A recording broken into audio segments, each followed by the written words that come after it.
सनत कुमार जी बोले, तब शिवजी को प्रसन्न देख उनकी कृपा से बचा हुआ मय दानव भी वहां आया और शिवजी की ओर देखते हुए उनकी स्तुति करने लगा। फिर उसने कहा, हे भव, आप मुझ पर भी प्रसन्न हो।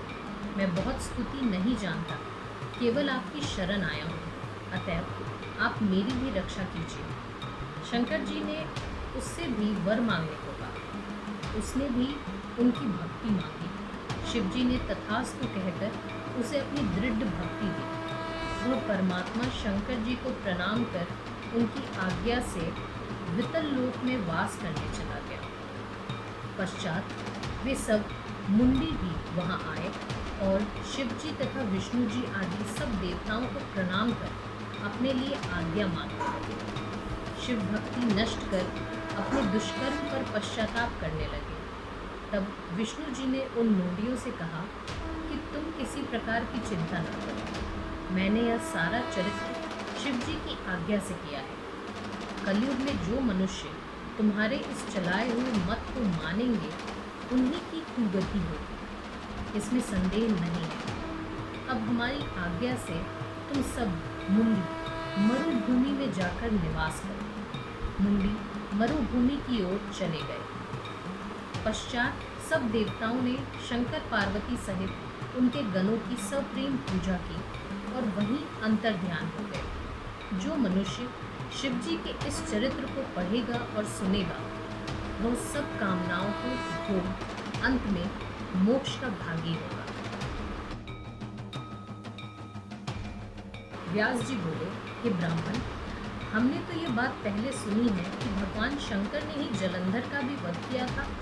कृपा कर मुझे शंकर जी का वह चरित्र विस्तार पूर्वक सुनाइए। जब व्यास जी ने उन महामुनि से इस प्रकार पूछा तो सनत कुमार जी ने कहा, हे मुने, एक समय जब देवगुरु बृहस्पति और देवराज इंद्र कैलाश में शंकर जी का दर्शन करने गए तो शंकर जी ने अपने भक्ति की परीक्षा ली। उन जटाजूटधारी दिगंबर ने उसके मार्ग में ही अवरोध कर दिया। उन शंकर जी को न पहचान कर दुर्बुद्धि इंद्र ने उनका नाम धामादिक परिचय पूछा और कहा कि शंकर जी अपने स्थान पर ही हैं या कहीं और गए हैं। इस पर उन तपस्वी ने कुछ न कहा, परंतु त्रिलोकी के ऐश्वर्य से गर्वित इंद्र क्रोध कर तपस्वी से गुड़क कर कहा, अरे मैं पूछता हूँ तो उत्तर क्यों नहीं देता?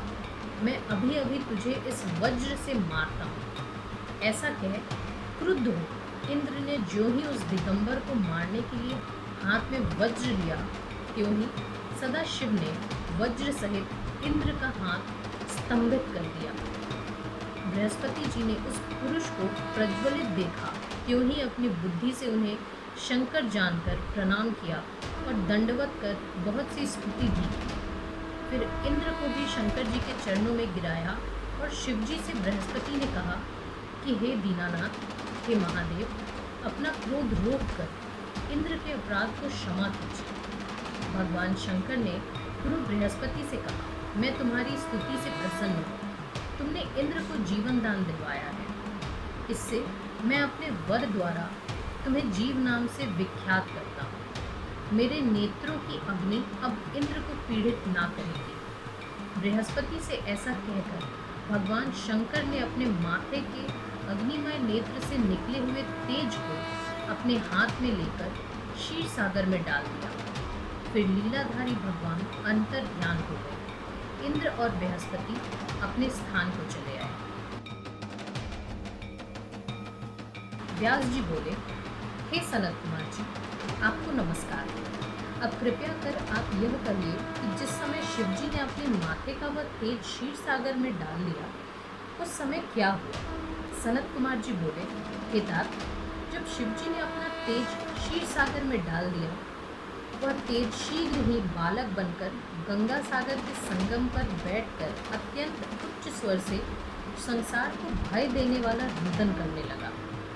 समस्त देवता और मुनि व्याकुल होकर लोक पितामह ब्रह्मा जी की शरण में गए। सबने मिलकर ब्रह्मा जी से कहा, हे पितामह, यह तो बड़ा भयंकर समय उपस्थित हुआ है। हे महायोगिन, इसका नाश कीजिए। देवताओं की ऐसी बात सुनकर ब्रह्मा जी उस बालक को देखने आए। समुद्र ने ब्रह्मा जी को आते देख उस बालक को उठाकर उनकी गोद में दे दिया। तब विस्मित हो ब्रह्मा ने पूछा, हे सागर, तुम शीघ्र ही कहो कि यह बालक किसका है।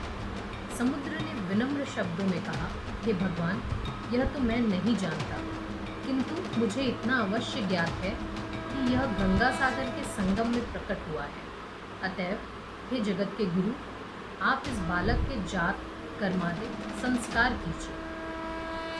इधर तो सागर ब्रह्मा जी से ऐसा कह रहा था, उधर सागर पुत्र ने ब्रह्मा जी के गले में हाथ डालकर इतने जोर से ब्रह्मा जी का गला पकड़ा कि उससे पीड़ित हो उनके नेत्रों से आंसू टपकने लगे।